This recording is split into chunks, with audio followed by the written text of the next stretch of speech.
More on this now from our Powerhouse Roundtable, joined by George Will, Donna, Brazile. So 2 members of Congress, both from Texas. Louie, Gohmert, Republican. Joaquin, Castro, Democrat. And George, setting aside Donald Trump for a second, it does appear that there has been an intensity of activity in Iowa this year, particularly on the Republican side, even though we saw Claire McCaskill out there for Hillary this weekend, in part because this is so wide open in the GOP. Both parties will be nominating someone who's not president, so that does open it up a lot. The Democratic field looks, they have a weak bench, and I should think they'd be careful what they wish for if they wish to clear the field and have no competition. I think the last time they had an almost uncontested nomination was 56 with Adlai Stevenson. He probably would have been beaten anyway, but he certainly was beaten, and I think competition's good for parties. The Republican Party is going to get their fill of it. No question about that, but there does not appear to be all that much competition yet, understandably, with Hillary Clinton out there kind of freezing the field. Well, I don't think so. Martin O'Malley has made some noise recently that he's interested. Of course, we have Joe Biden, Kirsten Gillibrand, the senator from the great state here of New York. Elizabeth Warren, there's a lot of buzz around her. And, of course, Governor Cuomo here from New York. A lot of talk, and let me not forget Joe Biden, because he will call me this afternoon to remind me. So I do think, while it's too early to handicap the race, there's no question if Hillary Clinton gets into the race, there will be a coronation of her, because there are so many Democrats who, last time around, supported her, who I think are anxious to see her back out there again. Congressman, I read somewhere this week that your brother, Julian Castro, mayor of San Antonio, heading to Iowa as well, and you might be accompanying him? Although he's not running for anything, so it's going to be fun. But yeah, he's headed out to the Harkins steak fry up there in September. So a lot of tilling of the ground. Congressman, let me bring this back to you, though, because it does seem that there's a brewing potential civil war inside the Republican Party. You heard Sarah Palin last night say she was on the side of Team Rand Paul versus Chris Christie. Well, I mean, there's a lot of competition out there. But with regard to the Democrats, I seem to remember in 2007, this was Hillary's nomination. Obama may run just so he'll be ready in 2016. The point being, you never know. And I think that's true where we are with the Republicans. I don't think you could say, I mean, I would never have predicted that somebody named McCain would end up being the nominee after 2007, when the story was at one point he was so low he had to carry his own bags. And I also don't think you should underestimate the power Iowa has to attract people to the state fair of the fried butter. It is incredible. It is absolutely incredible. It's an excellent point. Republicans have had a lot of experience with civil war. 1912, Roosevelt and Taft split. 1964, the Rockefeller and the Goldwater.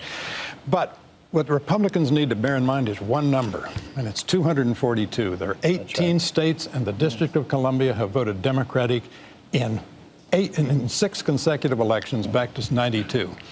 If a Democrat holds that base, that candidate spends the fall looking for 28 electoral votes. They got 242 in those states, and they'll find them.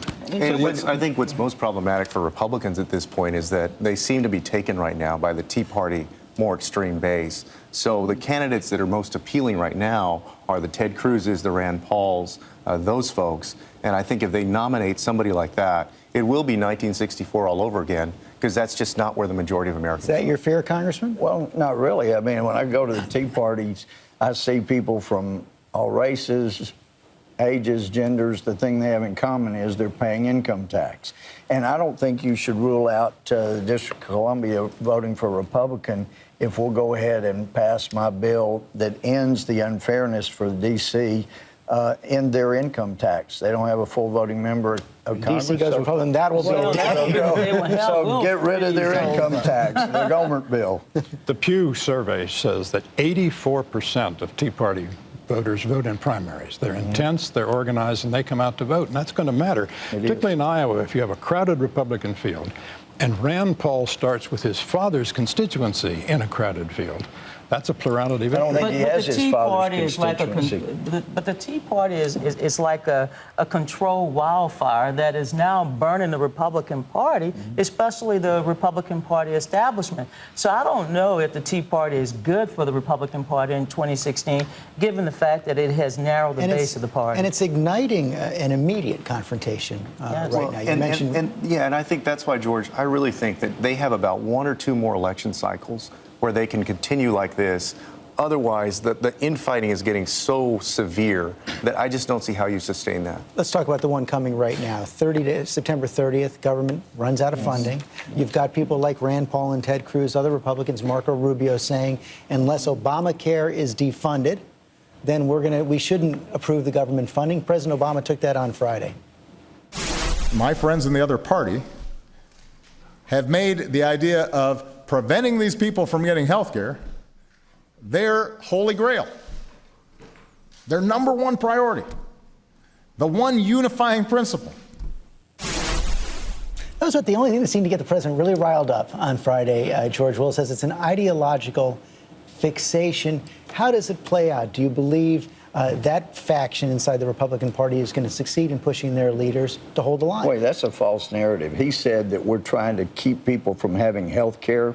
That's just not true. That is an absolute blatant lie. We are not trying to keep anybody from getting health care, and whether or not they have insurance under an exchange or not does not prevent people from getting health care. Want to take that on? Well, sure. The fact is you have millions and millions of Americans that can't afford health insurance. Obamacare is helping people get health insurance.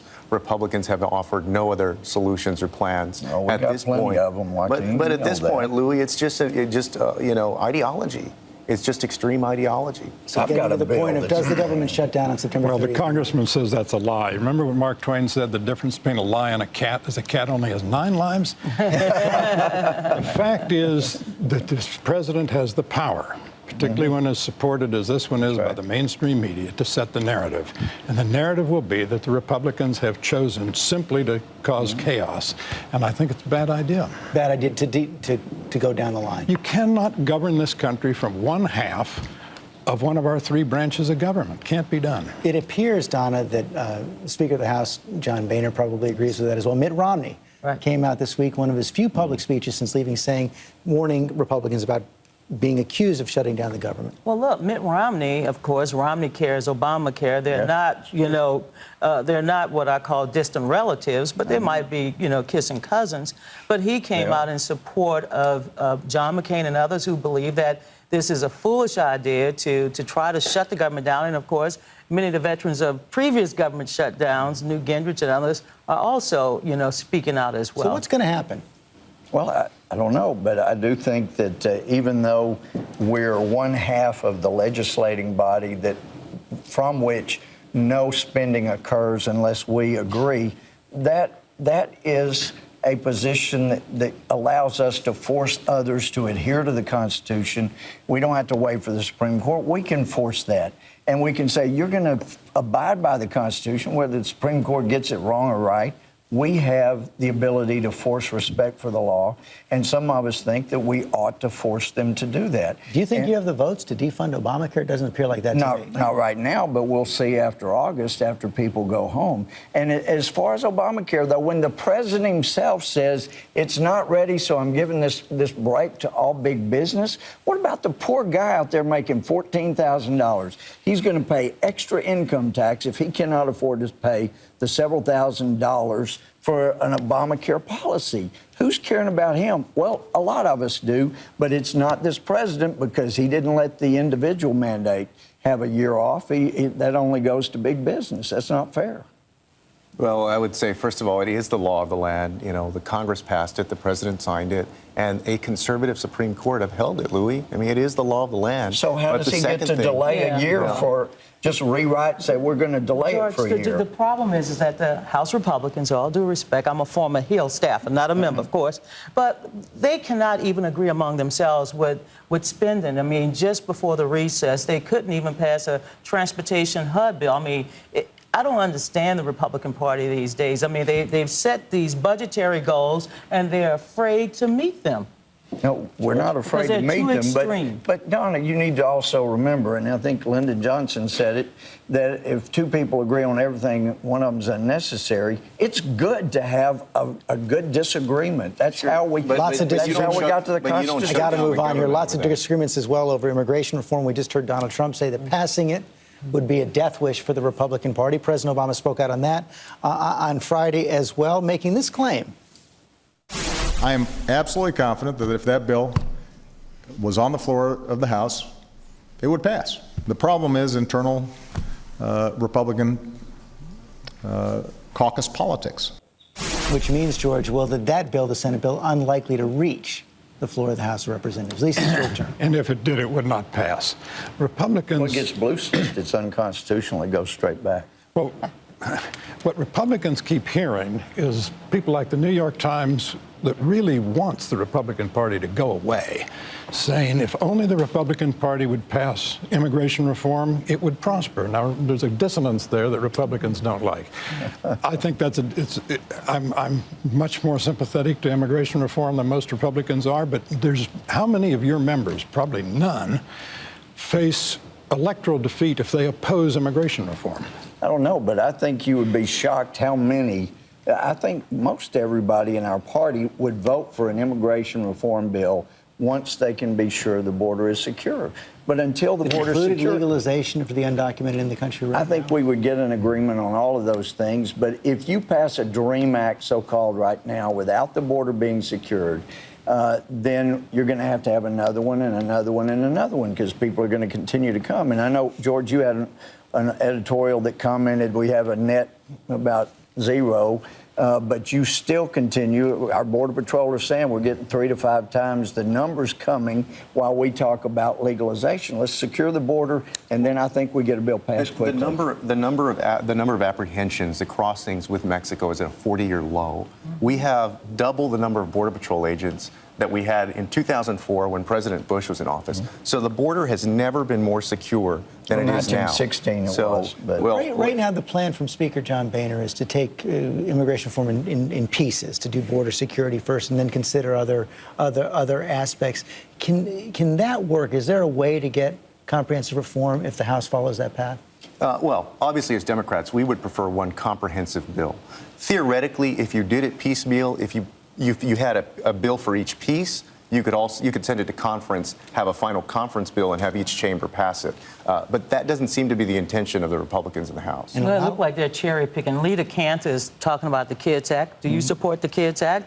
I guess it's the DREAM Act. I support securing the border, and until that, I don't think we ought to be talking about who gets legalized. Once we secure the border as determined by the border states, not Homeland Security. And by the way, you're new, you're brilliant, you're one of my favorite Democrats. Thank you. Here comes the but. What I've learned in my 8 years, when you hear the word comprehensive, whether it's Republican or Democrat, it means we got a lot of bad laws we want to get passed, but we can't do it unless we have a really big bill. George, you get the last word here. Well, furthermore, the well has been poisoned irremediably by the fact that the president insists on his unilateral anti-constitutional power to rewrite laws and to simply not enforce portions of laws he doesn't like. No one on the Republican side believes that anything in the immigration bill will be binding on an unleashed president. We're going to have to leave it right there.